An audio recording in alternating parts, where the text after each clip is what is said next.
Hey, if you want to stay up to date with this content, just encourage you right now. You know what to do. Hit the like button, hit the subscribe button, hit the bell notifications, and we'll keep these videos coming. Thanks for watching. So we finally got all of the windows installed in the upper portion of our tiny house. And I'm so excited about that because it was quite a quite a project, quite a task. I was about to say work in progress, but it was quite a task because here's a disclaimer or a little building tip for you. Don't always believe the rough dimensions of a window opening that you read online, because mine were wrong, and I actually went through quite an ordeal with these windows. Originally, I was planning on putting in 3 rectangle windows similar to what we have over here on this side of the house. You can see that instead of these little windows, I was planning on doing 3 of these on the front. And so that's actually why the spacing now looks a little bit off. They're not exactly symmetrical, but that's because when I was framing them in, I was going to source a lot of things for this tiny house from Habitat for Humanity. I wanted to do it that way. Don't ask me why. I just thought, man, it'd be so cool. I did think maybe we could save some cost on some of the aspects of the build here. And so I got most of our windows from Habitat for Humanity, but then I actually had to order these small ones because I didn't have enough room in my SUV to pick up these 3 upper windows, and I thought I'll come back and get them. Well, by the time I went back to get those windows, they were gone. Somebody else had already got them, because those are pretty rare. It's a pretty rare find, especially at Habitat for Humanity. So I could have paid full price from Home Depot or Lowe's, but it would have also taken a lot longer to get those in. And I was under a time constraint. So we ended up building this tiny house. Started at the end of March, and we moved in June 12th into this place. So, less than 3 months from start to finish. And a couple of things that helped us do that is we didn't do a concrete foundation slab. This is on a pier and beam foundation. And so we were able to run all the plumbing in as we went along. And so we were able to install the systems, in the timeline of our build. And it didn't really delay us very much during the build when we were we had a deadline. The reason we had a deadline is we put our house on the market. We got a 3-month seller lease back, and that gave us the time that we needed to build this tiny house. But we had a deadline. We had to move in to the tiny house when we had to be out of the main house that we were selling. So now what we're doing is the reason I'm starting this vlog and updating y'all is because, man, we blitzed it. I wanted to do more video content on this tiny house, but I just didn't have the time. Like I said, we were under that serious time crunch. But now I just got some news that we are moving forward with the main house build, which is going to be up here on the front portion of our 2 acres. And if you can see across the street over there, there's a home builder moving in across the street. And so I'm actually gonna go with my home builder. We're gonna go talk to him and see if we can't get him to spec out a few aspects of our build here, which is gonna be, if you can see the stakes, we've had the stakes up for a little while, so some of them have fallen down, but that's the edge of the house and garage right there. That's the edge of the garage over there on that corner. That stake fell down. We had another stake over here on the corner that showed the difference between that. Oh, there it is. It's just hidden. So if you can see it, there's 2 stakes up here in line with each other right here. So this is the front corner of the dining room, the back corner where the dining room's at, and then that's the front corner where the living room is at. Our front door is going to be like in between that stake and that tree right there. And then this is the front corner of our covered porch, which we're gonna have like a semi wraparound porch around the house. It's gonna be 9 feet across the front where the front door is, 9 feet across the side, and then 9 feet here across the back where the back door is gonna be. And so we're gonna hopefully get started on this pretty soon. So we're in the process with the lender right now since our builder application has been approved. Now we're going to start working on the construction loan, which is great because the lender that we're using has a 0% down construction loan, and they release funds for work that needs to be completed. And so that really helps us out with our budget. We blew a lot of the budget with the equity that we had from our home sale. We blew a lot of that, invested it into the tiny house. And so we're lower on funds than what we had originally projected because material costs were so high when we started building the tiny house. And we had to do things like buy that barn, that yard barn right there, because we didn't have enough room in the storage in town. And so, man, just some of the aspects of this project really compounded upon themselves. You know, we're hoping to get our well drilled, which is going to be right over there where that stake is at. We're going to build a little well house around our well equipment right there. But that bid came in higher than what we were expecting.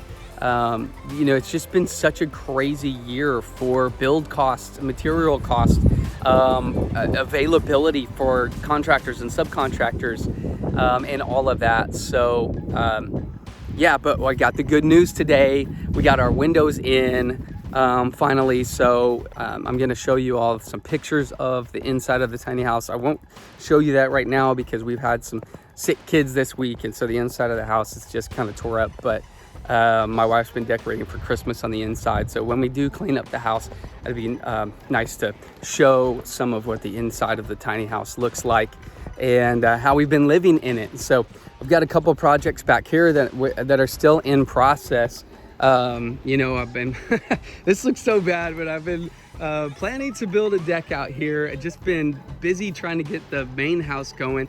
You know, we are on a mini split system. We are a 3-zone Mr. Cool system that we've been running on the tiny house. We've got an RV plug here in the back just in case we need it.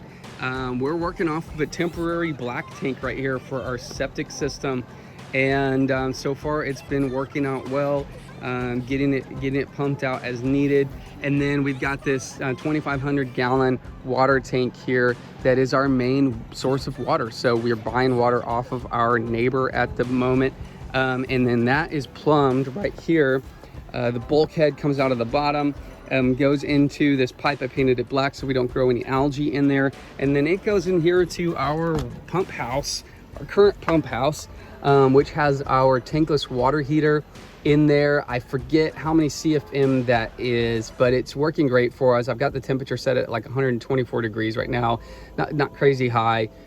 Just wanted to test out the system and see and make sure that it was going to work for us.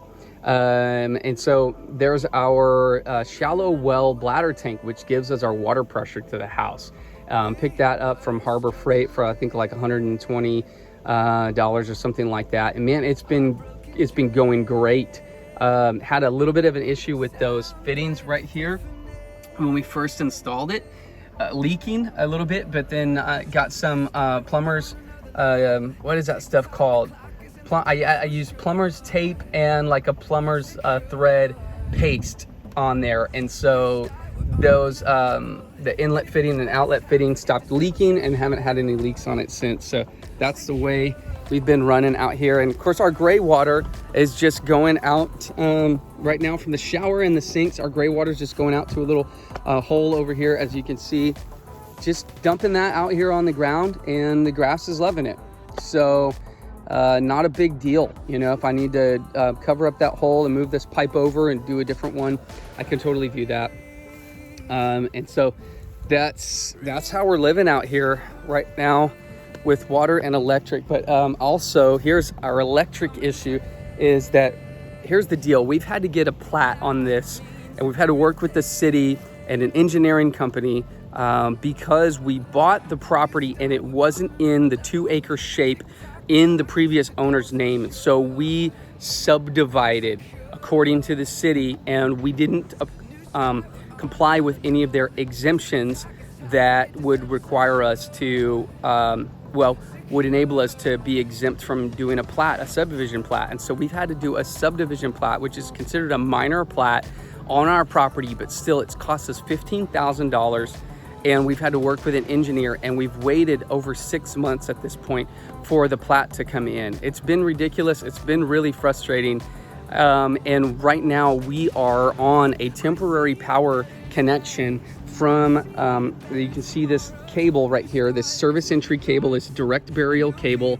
It is aluminum wire, 3-strand, and it runs down to our neighbors, a 460-foot run down to our neighbors. And we're buying electricity off of them for the time being. But that's actually going to go away in 2 weeks because some friends of ours are moving onto our neighbor's property. They live in a fifth wheel and they need their power back. And so we've been using it as they've been traveling around the United States.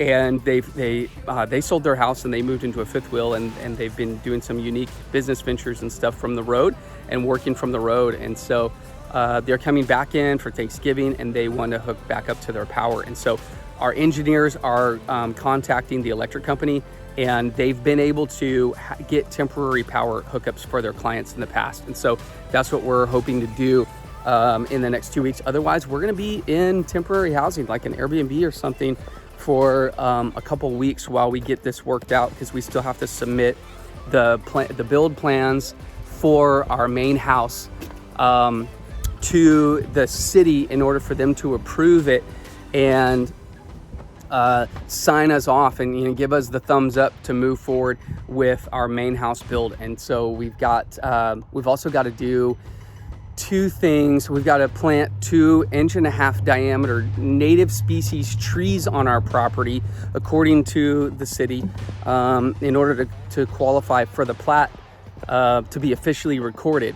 The reason we have to do that is because we have some protected species of trees on our property.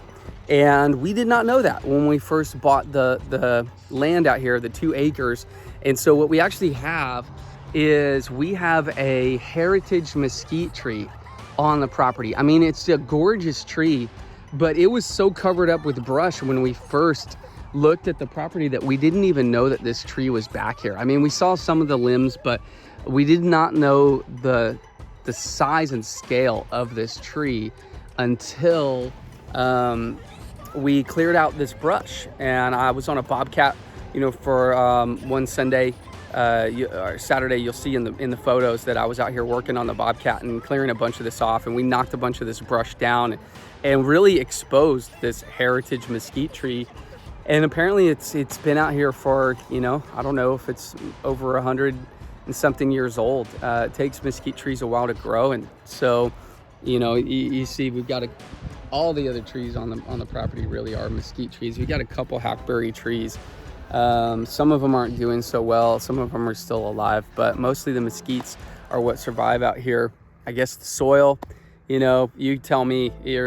Some of y'all are smarter at the tree thing than I am, but we like this heritage mesquite tree. It's a beautiful area. We were gonna clean up around it, put a park bench out here and use it for the family and enjoy the space. And so we'll work on that project. But anyway, this is our journey from tiny house to barn dominium, and I'm excited to share it with you, and I'll be giving more updates as we go along. Love to answer any questions if y'all have any questions about our process. Maybe you're in the similar process. Maybe you're going from an RV to a barn dominium or whatever that looks like. For us, it's the tiny house. We're living in a 2-bedroom, 1-bath tiny house right now. Pretty luxurious on the inside, honestly. It's a great feel and vibe. Our family's enjoying it. It's too small though long term, and so we've got to build the main house and get a little bit more elbow room, a little bit more creative space, a bigger office for my wife because she's officing in the master bedroom here, and so she just feels really cramped to the master bedroom. Most of the time, she's like, I never get to leave the house, because she's working fully remote. And so, but here's our journey, and we'll continue to share it with you. Excited to bring you along on the journey. Hey, if you want to stay up to date with this content, just encourage you right now. You know what to do. Hit the like button, hit the subscribe button, hit the bell notifications, and we'll keep these videos coming. Thanks for watching.